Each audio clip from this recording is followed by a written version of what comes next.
तो कहानी शुरू होती है चार्ली को दिखाते हुए। चार्ली एक स्ट्रॉन्ग और सेल्फ इंडिपेंडेंट लड़की है जिसके पास खुद का ही एक गैराज था और अपना सपना पूरा करने के लिए वो उस गैराज पर दिन रात मेहनत करती थी।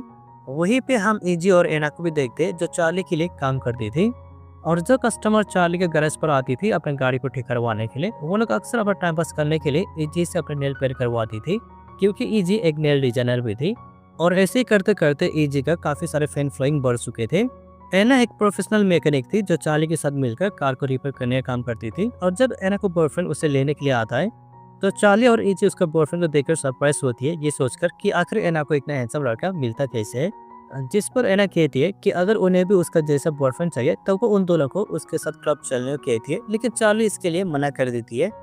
एना और इजी के जाने के बाद चार्ली अपने डेट के कार को ठीक करने लग जाती है, क्योंकि चार्ली के पास उसका डेट का बस यही एक निशानी थी और उसका सपना है कि एक दिन वो इस कार को रोड पर चलते हुए देखना चाहती है। चार्ली ऑनलाइन हमेशा एक लड़के के साथ बात किया करती थी और प्रोफाइल नाम के अलावा उन दोनों को एक दूसरे के बारे में कुछ भी पता नहीं था। और उन दोनों की दोस्ती इसलिए हुई थी क्योंकि उन दोनों को ही गाड़ियों का बहुत ही ज्यादा शौक था। चार्ली और डेविड को एक दूसरे के बारे में कुछ भी पता नहीं था, उन्हें बस इतना पता था कि वो दोनों सैन फ्रांसिस्को के ब्रिज के आर पार रहते हैं और दोनों का ही ये रूल्स था कि वो दोनों एक दूसरे के बारे में कुछ भी नहीं बताएंगे। एना को जब ये पता चलता है कि चार्ली किसी अनजान लड़के के साथ ऑनलाइन बात कर रही है तो वो उसका मजाक उड़ाने लगती है, ये कहकर कि वो पीटर भी हो सकता है क्योंकि उन दोनों ने एक दूसरे को कभी देखा नहीं है। चार्ली जब उसे डेविड के बारे में बताती है कि उसे कार का बहुत ही ज्यादा शौक है तो एना कहती है कि शायद वो कोई 80 साल का बूढ़ा आदमी भी हो सकता है जो अपने टाइम पास के लिए कार मैगजीन पढ़ता हो, लेकिन चार्ली को इससे कोई भी फर्क नहीं पड़ रहा था। अगले दिन ऑफिस में डेविड के बॉस उसे ब्रिज के उस पर जाने किया था क्योंकि वहाँ उनकी कंपनी का नया ब्रांच होने वाला था और ओकलैंड में पहले से उनके कंपटीटर्स और माइलेज का स्टोर है। और डेविड को अच्छी तरह से पता था कि अपने कंपटीटर को कैसे हटाना है, क्योंकि डेविड मार्केटिंग का बहुत ही ज्यादा एक्सपर्ट था और इसीलिए उसका बॉस उसे ओकलैंड जाने को कहता है। वही दूसरी ओर जब एना और चार्ली अपने गैरेज पर काम कर रही थी तो इजी आके उन्हें बताती है कि द मिरर्स कंपनी बॉब को वहां से हटा के खुद के स्टोर खोल रहे हैं। इससे चार्ली बहुत ही ज्यादा गुस्सा होती है क्योंकि अगर मिलर कंपनी में वहां पर अपने ब्रांच खोल दी तो वो धीरे धीरे इस पूरे टाउन को कब्जा कर लेंगे और वो किसी भी हाल में अपने गैरेज को खोना नहीं चाहती। और यहाँ हमें पता चलता है कि वो ओ माइलिस स्टोर जिसके बारे में डेविड का बॉस उसे बता रहा था वो स्टोर चार्ली का ही है। एजी अपने कंपटीटर से लड़ने के लिए उन्हें एक आइडिया बताती है कि वो रिपेयरिंग के साथ साथ अपने मैन्युफैक्चर का बिजनेस भी चालू करेगी, क्योंकि उसका सोशल मीडिया में 2 लाख फॉलोअर्स हो चुके थे और ये उनके लिए एक अच्छा नेटवर्क था अपने बिजनेस को बड़ा करने के लिए, क्योंकि मैन्युफैक्चर करने के लिए काफी सारे कस्टमर्स उनके गैरेज में भी आ सकते हैं अपने कार्स को रिपेयर करने के लिए। वही दूसरी ओर डेविड अपने गर्लफ्रेंड को भी उसके साथ ऑकलैंड चलने को कहता है, पर वो इसके लिए मना कर देती है। अगले दिन जब डेविड ऑकलैंड पहुंचता है तब वो चार्ली के साथ टकरा जाता है, लेकिन दोनों ही एक दूसरे को इग्नोर कर देते हैं क्योंकि वो एक दूसरे को पहचानते नहीं थे।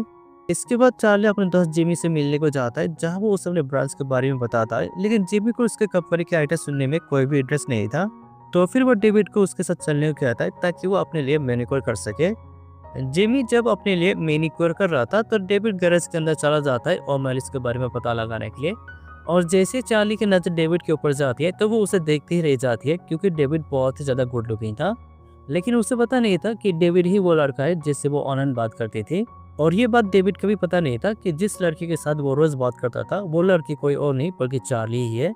एना चार्ली को डेविड से उसका नंबर मांगने को कहती है, लेकिन चार्ली को इतना हिम्मत आ नहीं रहा था। और जैसे डेविड वहां से जाता है तो चार्ली को अफसोस होता है कि उसने उसका नंबर मांगा क्यों नहीं।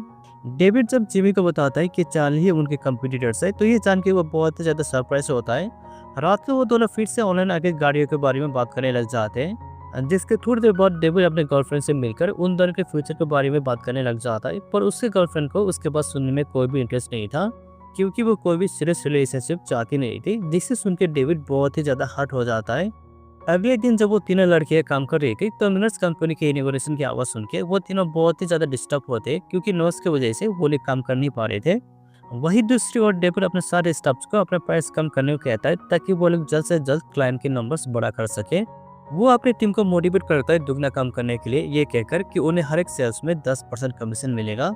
रात को जब वो तीनों लड़कियां क्लब में होते तो डेविड भी वहाँ पे आ जाता है, जिसे देखकर डेविड उन लोगों से बात करने को जाता है।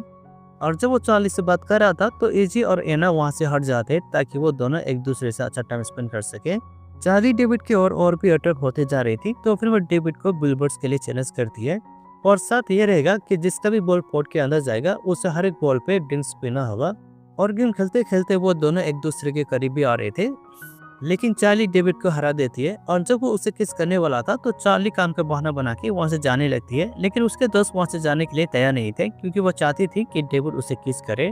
अगले दिन डेविड अपने बॉस से मिलके उसे एक आइडिया बताता है कि उन्हें क्लासिक इंजन के साथ साथ इलेक्ट्रिक इंजन को भी बनाना चाहिए, ताकि उनके क्लाइंट जो क्लासिक कार चलाने को पसंद करते उन्हें अपने गाड़ी में और भी ज़्यादा पावर मिल सके। और इलेक्ट्रिक कार बनाने से उनकी जीएसटी भी कम होगी, जिससे वो लोग ढेर सारे पैसे कमा सकते हैं। डेविड का ये आइडिया उसके बॉस को बहुत ही ज़्यादा पसंद आता है, तो फिर वह तुरंत उसे इसके ऊपर काम करने को कहता है। ओकलैंड में जब कार मीटअप होती है तो चार्ली और डेविड दोनों वहाँ पे आ जाते हैं, जहाँ उसे पता चलता है कि डेविड मिलर्स ग्रुप के लिए काम करता है। इससे चार्ली बहुत ही ज़्यादा गुस्सा होती है क्योंकि उसे लगा कि डेविड ने उसका फ़ायदा उठाया है। और जैसे ही एना और इजी को भी ये बात पता चलता है तब वो दोनों भी बहुत ही ज़्यादा गुस्सा होती है। और जब वहाँ पे टायर बदलने की कंपटीशन होता है तो चार्ली और उसका टीम आराम से जीत जाती है।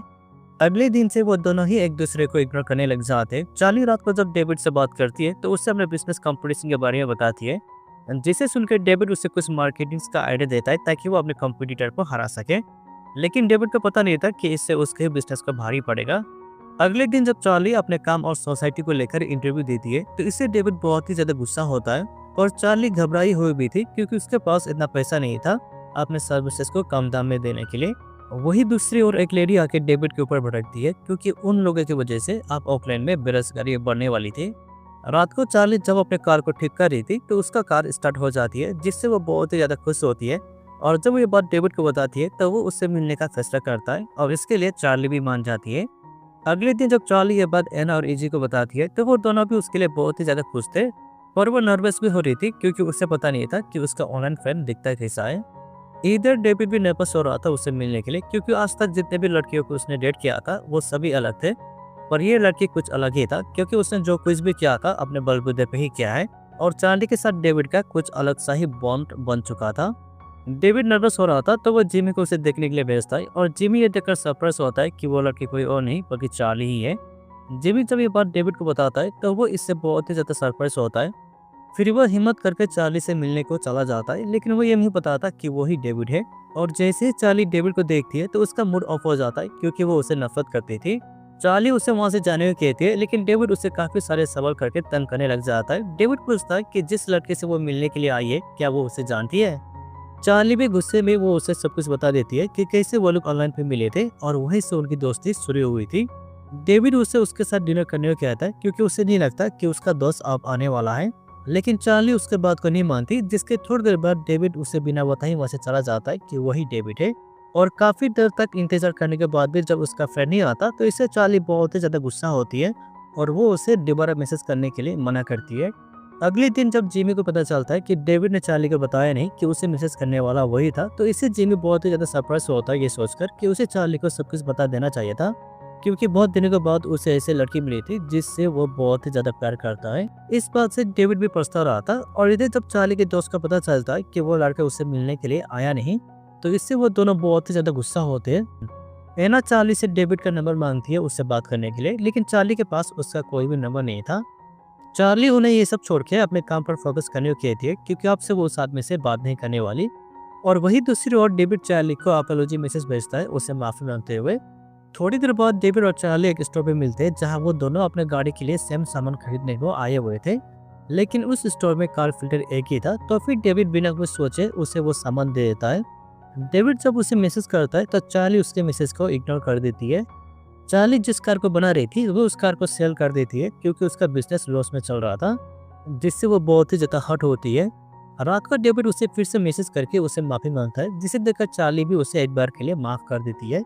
अगले दिन चार्ली जब कॉफी शॉप में होती है तो डेविड भी वहाँ पे आ जाता है और जब वो दोनों बात कर रहे थे तो चार्ली बताती है कि उसे क्लासिक कारों का बहुत ही ज्यादा शौक है, जिसे सुनने के बाद डेविड उसे उसके साथ कॉन्कोर्ड चलने को कहता है क्योंकि वहाँ पे क्लासिक कारों का मीटअप होने वाला था।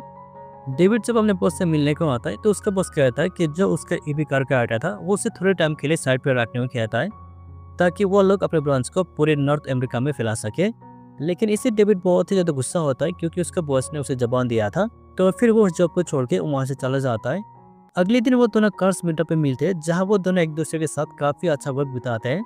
और जब चार्ली वहाँ से जा रही थी तो डेविड उसके साथ रेस करने लग जाता है, लेकिन थोड़ी दूर जाने के बाद डेविड की कार गर्म हो जाता है और फिर उसे चार्ली के साथ घर आना पड़ जाता है। डेविड चार्ली को अपने घर पर लेकर आता है और जब चार्ली रात को डिनर बना रही थी तो डेविड धीरे धीरे चार्ली के पास आकर उसके साथ क्लोज होने लगता है। और जब वो दोनों क्लोज हो रहे थे तो चार्ली को प्रेशर आ जाता है और जब वो हल्का होने के लिए वॉशरूम में जाती है तो उसे डेविड का कार्ड नजर आता है जो उसने उसे फोटो भेजा था। ये देखकर चार्ली समझ जाता है कि इतने दिन तक जिस आदमी से वो ऑनलाइन बात कर रही थी वो इंसान कोई और नहीं बल्कि डेविड ही है। इससे चार्ली बहुत ही ज्यादा हर्ट होती है क्योंकि डेविड ने उसे धोखा दिया था। डेविड उसे समझाने की कोशिश करता है ये कहकर कि वो उसे ये बात पहले से ही बताना चाहता था पर उसे डर था कि कहीं वो उसे छोड़ ना दे। लेकिन चार्ली उसका बात को बिना सुने ही वहाँ से चली जाती है। डेविड इस बात से बहुत ही ज़्यादा दुखी होता है और फिर वो उस शहर को छोड़ के काफ़ी दूर जाने का फैसला करता है। अगले दिन जब चार्ली अपने दोस्त से बात कर रही थी तो वो उन्हें बताती है कि जिस आदमी से वो बात कर रही थी वो कोई और नहीं बल्कि डेविड ही था और अब उसने फैसला किया है कि वो उससे कभी भी बात नहीं करेगी। जिसे सुनने के बाद एना और एजी उसे समझाती है कि जो भी डेविड ने उनके साथ किया था वो गलत था और वो उसे इस तरह छोड़ नहीं सकती क्योंकि डेविड ने उससे बस अपना आइडेंटिटी ही छुपाया था लेकिन असल में वो उससे बहुत ही ज़्यादा प्यार करता है। ये सुनने के बाद चार्ली को भी रियलाइज होती है कि शायद उसने उस वक्त कुछ ज़्यादा ही ब्रेक किया था। चार्ली जब डेविड से मिलने को आती है तो डेविड अपने घर पर नहीं था तो फिर वो जीबी को कॉल करके उसे डेविड के बारे में पूछती है। जीबी बताता है कि डेविड अभी अभी शहर छोड़ के चला गया है और अगर तुम जल्दी जाओगी तो शायद तुम उसे मिल जाओ। जिसे सुनने के बाद चार्ली तुरंत वहाँ से निकल जाती है डेविड को रोकने के लिए। डेविड एक कॉफी शॉप में बैठा हुआ था और उसे देखकर चार्ली बहुत ही ज़्यादा खुश होती है। चार्ली डेविड के पास जाकर उसे रुकने को कहती है क्योंकि वो नहीं चाहती कि वो उसे छोड़ के चला जाए। डेविड समझ जाता है कि वो भी अब उसे प्यार करने लगी है और फिर दोनों एक दूसरे को किस कर लेते हैं। आखिर में हम इजी के बिजनेस को देखते हैं जो बहुत ही अच्छा चल रहा था। वही हम डेविड और चार्ली को भी देखते हैं। डेविड ने अपना जॉब छोड़ के चार्ली के साथ उसे गैरेज में काम करने लगा था और वो दोनों अब बहुत ही ज़्यादा खुश थे।